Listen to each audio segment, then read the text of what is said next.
Vote দিতে হবে আর কিছু না, ভোট দিবেন না হন।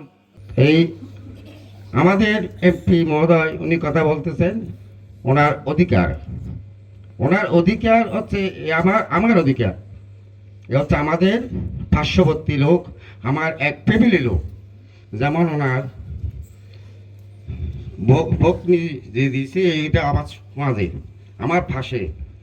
ওরা আমাদেরকে কি করে, সব সময় আমাদেরকে বুকের মধ্যে আগ্রহ লাগে। এই কিন্তু 91 নিয়ে ওরা কি করতো, আমাদেরকে ওরা আশ্রয় দিয়ে রাখতো।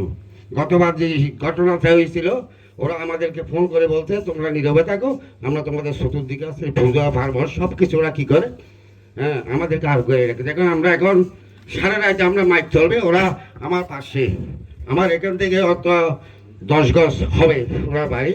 ওরা কি করবে, ঘুম জাগরণ থাকে, ওরা দরজা বন্ধ করে আপনারা অনুষ্ঠান করেন, আমাদের কোনো অসুবিধা নেই এই বলে আমাদেরকে আশ্বস্ত দেয়।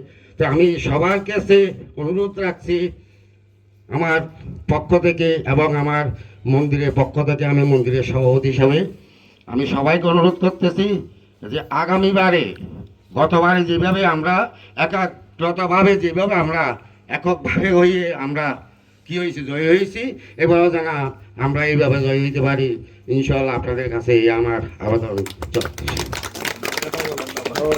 বদা বদিউল বোন ঠিক কথা হয়ে শুনল নেয়া